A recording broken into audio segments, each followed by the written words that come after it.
So in this video, I want to share with you three ways that no, not three ways. So in this video, I want to share with you three things that I'm doing this year for 2023 and beyond to achieve all of my goals. Now, why do I know that this is standing a much higher rate at achieving my goals? Is because two things. First of all, is that these 3 points that I'm going to be sharing with you are scientifically backed and have a lot of scientific evidence to show the likelihood of you doing these three things will increase the chances of you achieving your goals. Even just one of them alone increases your chances, but all three of them collectively together increases them drastically. Now, why is this crucial? It's crucial because it's been shown, and by the way, if you're hearing some ocean sounds or anything like that, it's because right now where I'm staying in this room, there's a massive ocean. What I'll probably do is overlay the ocean so you can see it right now. There's a massive ocean right outside. It looks really cool. I didn't even know views like this existed like this, but I'll show you on the camera now. But getting back to the topic, it's been shown that 80% of New Year's resolutions fail by February. Let me say that again. 80%, meaning if out of 100 people in a room, 80 people in that room will have given up on their New Year's resolution, will have failed on their New Year's resolution by February. Now, I don't know if you've experienced anything like this where you've set a goal, you've wanted to achieve it, but then haven't quite achieved it, right? How many times have you set a goal, said you want to do something, said that you want to get fitter, or so that you want to make more money, or so that you want to put more hours into reading something or learning something, but then not quite achieved it. Now, this isn't anything down to your lack of wanting for that thing, but what it's down to is a certain psychological nature or nature of our minds to actively achieve something or not. Now, this might sound confusing right now, but trust me, by the end of this video, you will completely understand what I'm saying, and not only understand it, but know what you need to do now and today and tomorrow and the next day to make sure that you achieve your goal. So the first thing I want to talk about is purely and simply, well, actually, let me just start here. The biggest problem that I see is that the majority of people right now, when they set a goal, is that they don't create a backup plan for that goal. Now, note, I'm not saying creating a backup goal. For example, I'm not saying I want to achieve $100,000, but my backup goal is to achieve $50,000. I'm not saying that. What I am saying is for you to have a backup plan for achieving that $100,000, for example, or $1 million, or getting healthier or fitter, whatever it is. So what I want to ask you is, have you ever had a moment where maybe you've, set a goal, wanted to achieve something, then you've decided that now you want to, let's say for example, your goal is to get fitter, tone up, get healthier, put some muscle on. And in that goal, you say, okay, you know what, I need to go gym 3 times a week, starting from this week. Then what happens is week 1, you're super motivated, you're ready for action, ready to lose weight, ready to put on muscle, ready to do whatever you want to do, tone up. Then all of a sudden, you're super motivated, boom, week 1 happens, completed, you've done it. Amazing, you feel amazing. Second week happens. Now you're still motivated, you're still pumped, and you're like, I can't wait to go gym, wake up early, go gym, do these things. Second week happens. By the end of the second week, you've completed 2 weeks. You're like, oh my gosh, I'm gonna do this, I'm so amazing. Then third week happens. What happens in third week? The dreaded third week, where you are now not as motivated as you was on the first or second week to wake up super early to go to the gym. This one morning you wake up, now you feel like your legs are aching, you feel like your arms are aching. Now when you actually think about it, your whole freaking body is aching. And now it comes to your mind that you're like, what if I was to not wake up this early? What if I was to turn off my alarm, go back to sleep, right? Then you start to justify in your mind that, I deserve going back to sleep. I deserve to not need to wake up this early today because I've been waking up early for 1 week, 2 weeks, this is the third week, I need a break. Then what happens this week? You miss a gym session.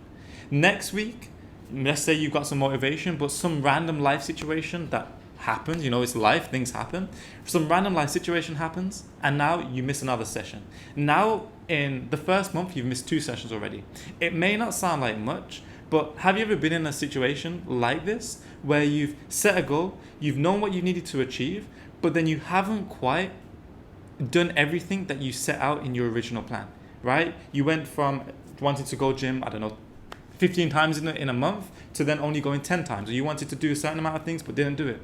So if you've had a moment like that where you've set something, you've set a goal, but then not quite follow through with that goal, this is why. when we set a backup plan for our goals, we're now taking into account all the things that could go wrong, whether it is a lack of motivation. And by the way, if you when you listen to the second and third points, you'll realize that lack of motivation will never be an issue for you again. So make sure to listen to the second and third points to not have to deal with a lack of motivation stopping you from achieving your goals. But let's say that you genuinely have some sort of life experience that happens, or maybe you genuinely just miss your alarm in the morning, or maybe something comes up that means that you can't go to the gym, or you can't do this certain thing that you need to do. Let's say, for example, I don't know, you want to read 15 pages a day, you genuinely can't do that. Let's say you want to, post 2 TikToks per day, and something happens, you can't do that. What do we do now is, I want you to imagine if you set a goal and then you knew that even if you didn't do everything you set out to do, you could still achieve that goal, or still achieve it even quicker. How do we do this? We set a backup plan.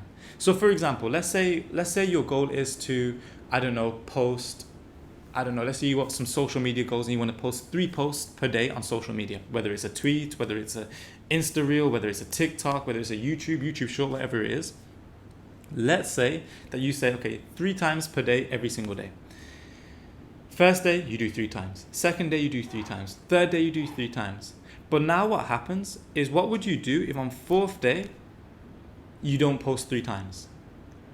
What would you do to achieve that goal of posting 3 times per day, which is 21 times per week? What you can say to yourself, what you can write down, and no, this is a key fact, when you're setting your goals, make sure to write them down. It's been shown, I know, 54% increase in likelihood of you achieving your goals by writing it down. That's not doing anything different. That's not posting more times. That's not going to the gym more times. That's not eating less of your favorite food. That is simply writing down on a piece of paper your goal, and it increases your chance by 40 to 55%. Like on average 54%, but 40 to 55%, your likelihood of achieving that goal. So make sure to write it down. But now also with that, we can write down a simple backup plan. What would happen if something happens in life where we genuinely can't follow through with our goal?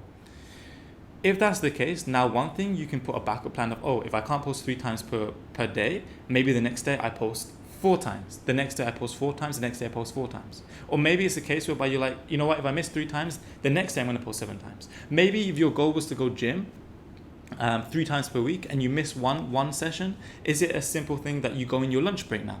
If you can't make the morning, is it a simple thing that you go in the evening time? Or is it something as simple as you saying, you know what, that means that on that day that I miss my gym session, I need to make sure that I definitely go to bed early so that I make sure that I don't miss my alarm the following morning.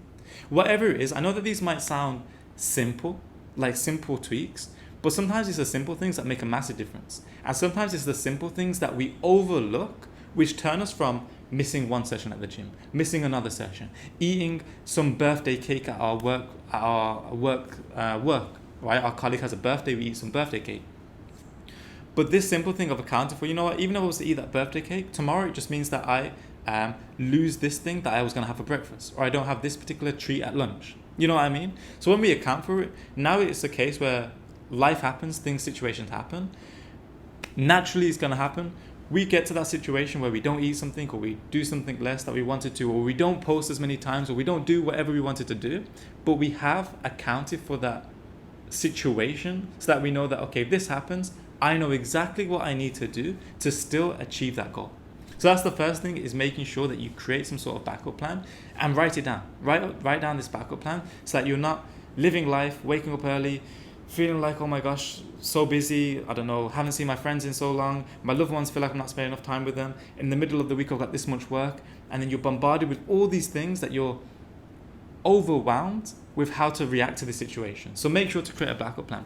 The second thing, and this is a very one of my most favorite things that I've learned recently, which is why I'm implementing it this year, is because I was watching this study, and basically what they did, they tested young children who really enjoyed art, really enjoyed drawing. Then what they found was, when these children really enjoyed art, really enjoyed drawing, what did they do? They wanted to draw, they wanted to do art, they wanted to do these creative practices. Then what they did, they introduced this reward system. And this might sound familiar for you. Maybe you've got a reward system of, if I post this many times a week, I can treat myself to this. Or if I go gym all the times that I say that I want to go gym, I can have this cheat meal. Or if I eat the right calories, then at the end of the week, I can go to this party or wherever it is, having some sort of reward at the end of it. But what they found was when they gave these kids a reward system, usually it was like a golden star, nothing too crazy, just a gold star for doing the art. What they found was when they took away that reward system, well, first of all, two things happened. If they didn't take away the reward system, they found that the kids would need more stars or more rewards to trigger the same amount of dopamine, the good feeling in our mind. The second thing would happen is when they took away the gold stars, now the children who loved art, loved drawing, loved creativity, they didn't actually want to draw anymore. When it came to deciding what they wanted to do, usually they would go to the art station and do it. They found out that the kids, instead of going there, they would do something else. They didn't want to do the art anymore because there was no gold stars. So what does this mean for you? It means that it's been shown that if you only base your happiness of achieving the goal on the end result, aka the reward, the light at the end of the tunnel, it's been shown that one, there's a increased likelihood of you not following through with your goals, you not choosing to do that art, you not choosing to do that practice. But two, it's been shown that you will actually need more of a reward each time. Right, this is almost like a slight dopamine addiction. For example, let's say you wake up in the morning and maybe you need like a cup of coffee in the morning to wake up. Over some time of doing this, it might mean that you need a stronger cup of coffee or you need more cups of coffee throughout the day. This is a similar effect, just like this for your goal. But what they showed on this study is how can you overcome this? Instead of basing your happiness on your future outcome, your future goal, and thinking, okay, I'll be happy when I have this, or I'll be happy when I get this reward, or oh, it feels so good when I look like this. What they showed, and the technical term is called, instead of spiking your dopamine at the end, it's called spiking your dopamine during the process. So what does this look like for you? Let's say your goal is, let's say it is a social media goal of posting 3 times per day. Instead of thinking, okay, I'll be happy when I get 1,000 subscribers, or I'll be happy when I get 1 million subscribers, or I'll be happy if I get 10,000 views, 100,000 views. Instead, it's activating this thing in your mind. They call it the prefrontal cortex. Activating this thing in your mind to tell yourself that I'm happy by this process that I'm doing now. I know that by simply recording this video or simply posting this, regardless of the views, it's making me a better person. In the sense where maybe you're getting more confident, maybe you're learning some skills, maybe you're learning some, what I talk about a lot, high income, high transferable skills that you can use to generate a lot more money than you would have. Maybe it's even making connections, right? Maybe it's even not eating that cake and eating healthier. You know that it's making your insides healthier. It's actually actively when you're eating healthier, when you're doing the process but not seeing the results yet, is telling yourself that this is making me a better person. This is helping me. And I know it might sound crazy, like if you're doing press-ups and you're struggling and you're feeling the burn and you're telling yourself, I love this, I enjoy this, I know that this is making me a better person, you might feel like you're lying yourself. And technically, on some level, you are. But actually what you're doing is you're telling yourself the truth because this is making you a better person. This is actually assisting you with achieving your goal. If you don't do this, the likelihood of you achieving your goal actually decreases tremendously. But by doing this, not only do you increase your likelihood of achieving the goal, but you increase your likelihood of following through and actually enjoying the task that you're doing. So I found this study pretty crazy, and actually I've implemented doing this, and already by doing this, I've seen that even when I'm doing, for example, press-ups, me doing the press-ups, what would normally burn and I would stop, actually I can keep going. Me dedicating time to actually actively work on certain things that I would be like putting off till later, or thinking, okay, maybe I'll do this later in the week or later in the day. Actually, I don't mind doing it now and want to do it now because I know that this tough stuff is actually helping me with achieving the bigger goal that I want. So the third and final thing that I wanted to cover in this video is all about connecting to your deeper why. Now, what do I mean by this? Oftentimes for New Year's resolution, we have these goals of getting fitter, or we have these goals of making more money, or learning something new, or practicing new things to be more confident. Whatever your goal is, think about it. What is the reason why you want this goal? Because what I see the biggest problem is most people, when they set a goal, they think that they want, let's say, for example, the £1 million, or they want the millions of followers, or they want the, I don't know, that physical body because they just want to look in the mirror. Actually, if we just take that goal of even getting fitter, ask yourself, why do I want this?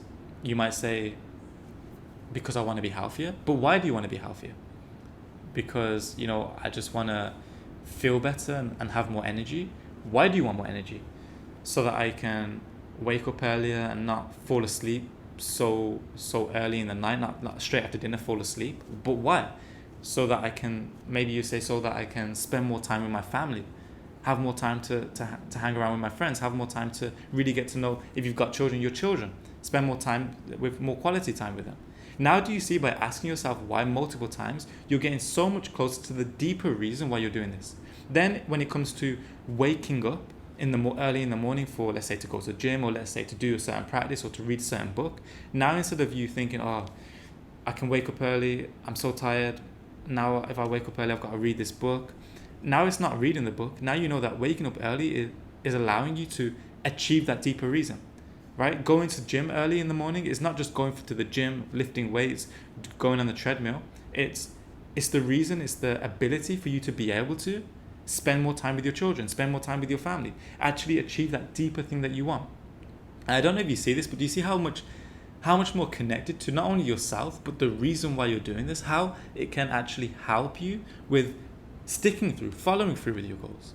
So that's why I want to sum up these three things. Is first of all, if you create a consistent backup plan with, if you can't achieve the certain thing that you want to achieve in the day, what is it that you're going to do to make sure that you achieve that goal in that week, in that month?